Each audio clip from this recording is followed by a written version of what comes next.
I couldn't be more grateful to have you on this premiere edition of Siasa Brigade here on Herman Manyora's channel.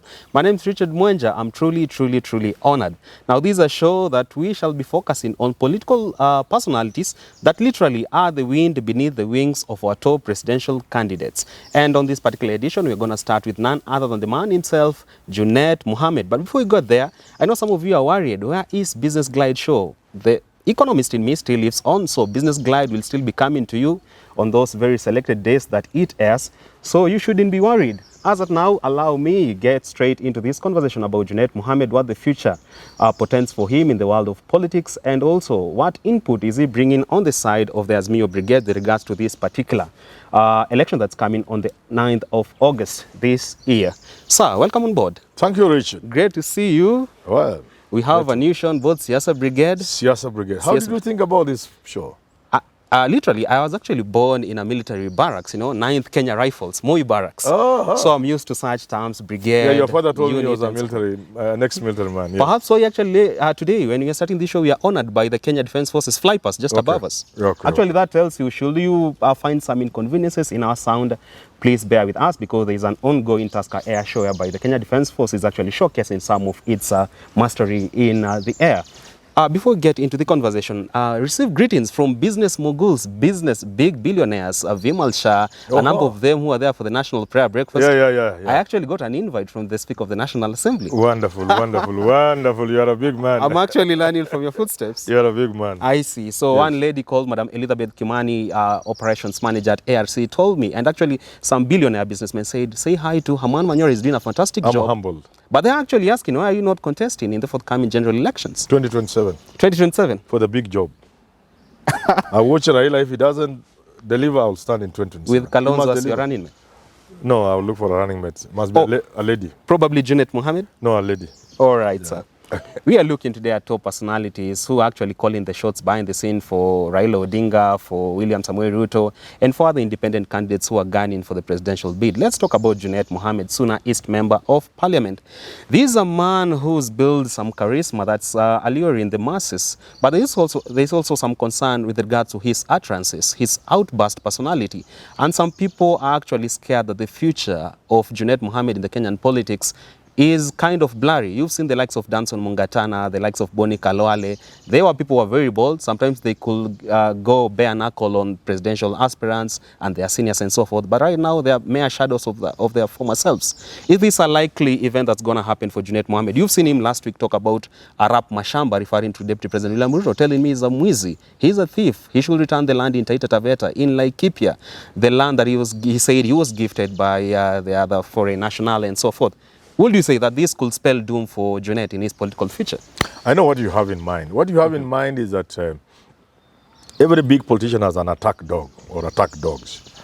And in the process of serving the role of an attack dog, you present an image, a picture of a not too serious politician. And working out that may be very difficult. Once you painted the picture of some gadfly or some kind of irritant, I mean, from one side they see you as such, or some entertainer. Once you have the tag of somebody who entertains, once you get the microphone, yours is to entertain people or to irritate people. So it means people have put you at a certain low level. And remember, every politician requires people of that nature. So they never rise beyond that level. They can only go down. You get it? So that's why you might find that many people who play the attack dog role rarely go up. All right. If that's what you mean for Junet Mohammed, I am not so sure. Let's advance that conversation. Now that you're talking as such, would you say Junet Mohammed is now the crucial lamb in the Azimio Brigade? Because you've seen there are people who are also bold enough, like Hassan Joho, but they kind of censor what they put out there at the masses, even when they are attacking the opponent, saying out Dr. William Samoei Ruto. For Junet Mohammed, in the fullness of time at the 11th hour, could we have a case whereby Junet Joho will be the blue-eyed boy for Raila Odinga, and probably he will be the person privileged to be at the center of steering the Azimio? Obvious. Joho he's put himself beyond Junet. You see, the problem with allowing yourself to play the game at that level, people cannot see you in any other way. I'll give you a very good example. What Ababu Namamba did in Parliament, absolutely, when Kibaki was being sworn in. I swear by Raila Odinga. Well, people see you as a drama person. You know, they don't see you as a serious politician. Despite the many big positions he held, including cabinet secretary, cabinet minister then, including secretary general of the big giant ODM. back in the That days. image never left the people of Ababna Mwamba, a clown. You know, so it's very difficult for a person who allows the public to view him as a clown, as an attack dog, to rise beyond that image. It's not very easy. And that's why you find people like Joe do things with moderation. Otherwise, people will equate you to the Sharif Nasiris of those years, or Leitich of those years, or Kiki Amai of those years. More is attack dogs, you know. It's Barangatungs. Somebody who when they stand, they just entertain people. People just are prepared to laugh. In psychology, such a people are not considered leaders. Yeah. Absolutely. So I don't know whether Junet Mohammed is drifting in that direction. I don't want to say I know that. All right, well noted, sir. Yeah. You've seen Kenyan elections literally bolster into one that is defined by a number of factors, your religious belonging, your ethnic community, where you're coming from, and so forth. Junet is a Muslim, but as of now, he's the MP for a region that is best from people, other Protestants, and in a Luo region and so forth. But talking about religion and the kind of support he can marshal for Raila Odinga, is he a man good enough to bring the Muslim vote to the Azimio Brigade? The entire Muslim... I'm not so sure about how ODM and Azimio is working, but I would suspect that I can see a Junet hand in what's happening in Northeastern. Wajir and this. I think I can see Junet. His hand is there. Some positive role. I can see. Perhaps Oi Duale is a bit not over the board now. They are overpowering Duale. And I think Junet, because I think I saw something about Wajir or some of those places. And I could see what was happening. Bringing together Muslim leaders, Muslim politicians. I can see Junet's hand in that. All right. Credible in sources that is close to the Azimio leadership have intimated to me that perhaps there are a number of people under the Azimio Brigade who are not quite well comfortable with Junet being the only person that close to Baba. He's literally the person who took over after the late Jacob Midio. He's Baba's right-hand man and so forth. What danger poses whereby you are in one team as a camp, but somehow inside there are people who probably want you out of that position. Couldn't this probably be more of a betrayal within, and what danger does it pose to the future of Junet Mohammed in politics? You know, anytime we have a blue-eyed boy somewhere, he attracts a lot of hatred, criticism, and so, you know, even in America, vice presidents who have been very close to presidents, even wives like Nancy Reagan and vice president like Dick Cheney, and when you are the inside of the inside cabinet, kitchen cabinet, not everybody loves you. So naturally, not everybody will love Junet. And I can confirm here, many people don't like Junet. People come to me as if I'm close to Raila. Tell him, please go and tell Baba. This man will make him lose. So this is obvious, I know that. Even some people telling me, I get surprised. Really? People I would think have close access to Raila than me. So naturally, Junet Mohammed is attracting a lot of hatred and things like that. All right. So rightly or wrongfully. All right. But just being that close to Baba, being that trusted by Baba, that alone, even Winnie, the daughter, people have not been happy with her. So it's normal, it's natural that when you are very close to power, not everybody will love you. So your sentiments are clarion call for Junet probably to censor his steps and really play his cards close to his chest. No, one about Junet, if I were to advise him, the things he says, you learn how to, calibrate what he says. But sometimes the attack is necessary, but at the risk of what we have said. If you want to be an attack dog and rise no more than where you are, continue. But again, those attacks sometimes are necessary to cut people to size. When Ruto talks about land, you need somebody to cut him to size. And that's what Junet is good at that, with the attendant consequences. Something else I would advise Raila Odinga and Junet Mohammed. When you attract so much criticism and hatred, you could retreat. You could balance your association with Raila and Raila's association with Ruto. Because there's the public and there is the private. I would advise Raila Odinga to appear less with Junet in public than he's doing today. And Junet Mohammed to play a a lesser role than he's playing in Raila's engagement in public. All right. He doesn't have to be the MC everywhere, knowing how much people hate him. He doesn't have to be. You Head see? of protocol. He doesn't have to be in charge of protocol. He doesn't have to be in charge of everything. Because more work is done behind the scene than in public. So if your appearance in the public is eliciting so much, I can tell you, and I hope Raila knows this, even some of strong supporters have misgivings about Junet. People would even fund his campaign. People call me even from America. Talk to our brother Junet. People tell me, even these Mount Kenya people, they tell me. He wants to fit. But it may not be true. Anytime you are as close to a leader as Junet is, you attract all those men. So what you do, you avoid the things you can avoid. You don't have to be an MC every function. No, he doesn't have to be. He doesn't have to be the one calling people to speak. No. Then you are in Kasarani and you give Ngati and people say he has given you money, even if he has not given you. You see what I'm talking about? He might be a jack of trades and a master. No, you avoid. I'm saying you, by the time you hear me telling you in public, it is true. All right. But again, for Raila to be with Junet, there's something in Junet Raila see. That the rest doesn't. Yeah, true. And I think the best thing for me is Junet to continue being close to Baba, but do more back office than front office. Absolutely. Come at the front only when it's absolutely necessary. All right. Yeah.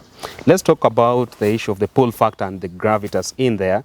You've seen the likes of Oscar Sudi. This is a person who can go to the ground and rally people behind William Ruto by himself. He doesn't need to have the entire Kenya Kwanza brigade behind him. Yes. Talking about Junet Mohammed and the issue about gravitas and that pull factor, do you think Junet Mohammed can go to the ground by himself without Joho or without the rest or Paranya behind him and really stamp the authority of Azimio in that region and not just rally the masses for Raila Odinga, but also in the actual tally that the numbers will reflect the impact he made on the ground?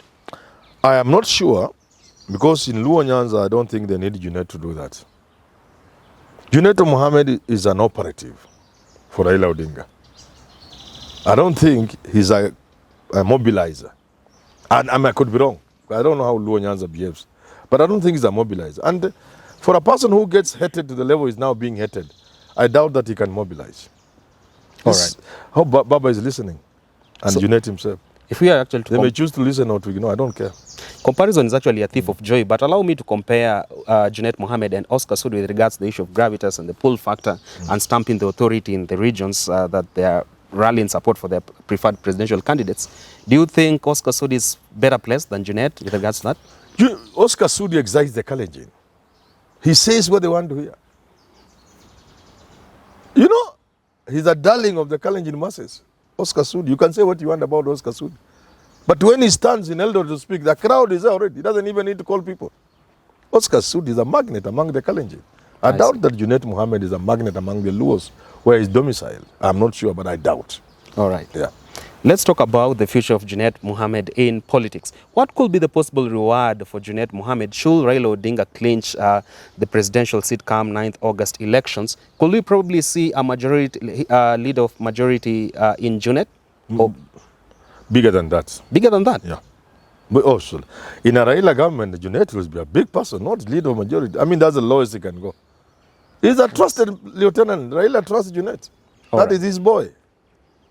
So those you can't get that close. So in the future, there are two futures. The first future is a Raila presidency, where there's no need discussing Junet, because he will be all too powerful. He will be a powerful person.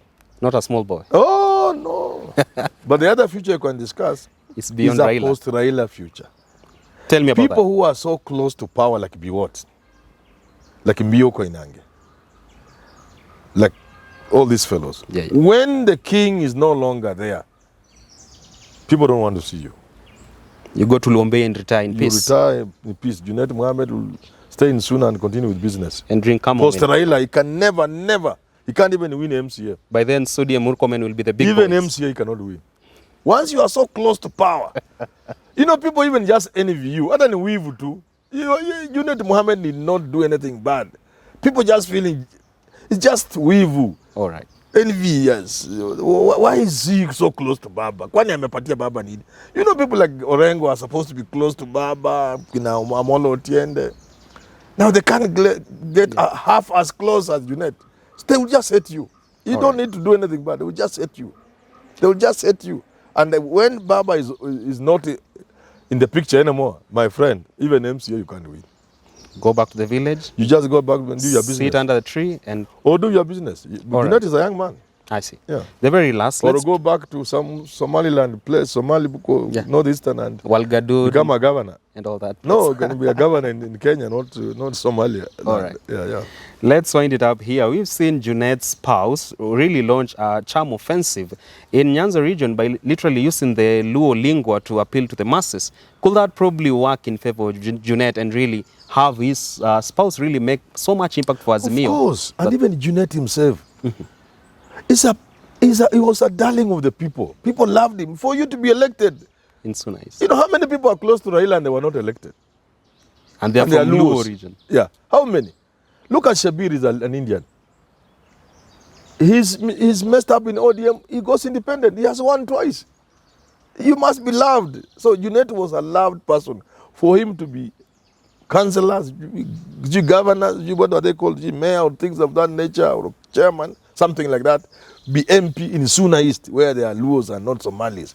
There must be something about you. He has lost that appeal because of being so close to Baba. It's a price you pay. When people see you, kwani yana nini? Kwani mbona Baba kila saa na Junet? Why him? Dubai, Junet, wapi Junet? Wapi nini sasa hii? Junet could be the state house comptroller, by the way. Even bigger. Junet will be big things, I'm telling you.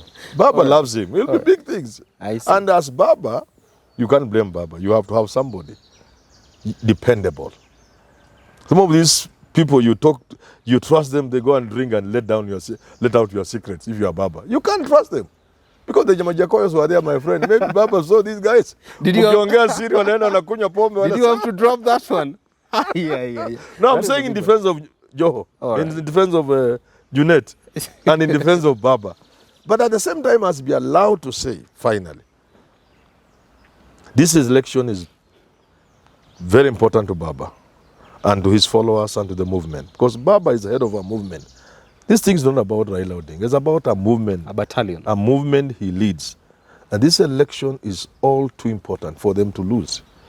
And if sacrificing Junet in some way will be necessary, it must be done. And my advice to Raila Odinga and Junet Mohammed is to have less public appearance together. It's just simple. It's pragmatic. It is practical. It doesn't reduce any value of Junet in any way. It doesn't reduce the dependability Raila has on him. But try and remove the public appearance. I'm happy the way Winnie is now playing behind the scenes. She could be even be doing a better job. I don't know how they work. But people had so many things to say about her, you know. Now she must be doing a wonderful job, but behind the scenes. Junet must borrow a leaf from Winnie, and do more of his work outside the public glare. All right. Yeah.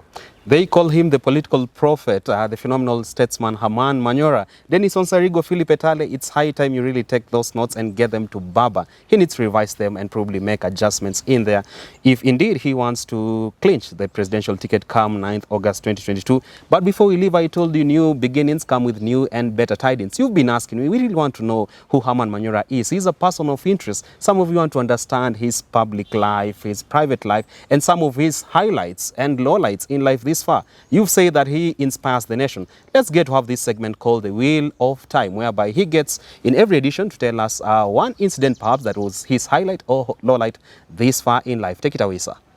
What do you want me to say? Anything. They ask, does Manyora love rumba? When did Manyora start getting into TV and so forth? Just share any experience, a highlight or lowlight. I love all that. I love music. And what else do you want me to say? I'm just Manyora, yeah. But the thing I tell people, I'm a very simple Kenyan. In fact, I'm too simple for them to believe. Before Corona, most of my travel was by matatu. You find me in matatu or on bus, and the people will get very surprised. They don't know I'm a simple person. I'm not even rich the way people think. I even own nothing in Nairobi. I'm just so simple. Mtu wa kawaida kutoka Luombei. Who owns actually nothing. Just a but a happy farm. man. All right. Yes, if you want to know about me, let's start from there, that I'm a happy man and simple. I don't own anything. I've never stolen anybody's property. Sijaiba mbuzi ya mtu. And that's why whenever I go to bed, I sleep like a baby. Well, that is more reason to get you tuned to Siasa Brigade in all our subsequent editions. In each edition, we'll have Herman Manyora tell us one or two highlights, these for our lowlights in his life that perhaps might have an impact in your life, or perhaps inspire you in a way, or really challenge you to be better in what you're doing out there. My name has been Richard Mwenja. Always a pleasure to have you on board. I'm really grateful that you've decided to walk this journey with me as I spread my wings further and not just do business glide, but also delve into the world of politics and literally see what better tidings I can come out of this with. Until next time, God bless you. See you then.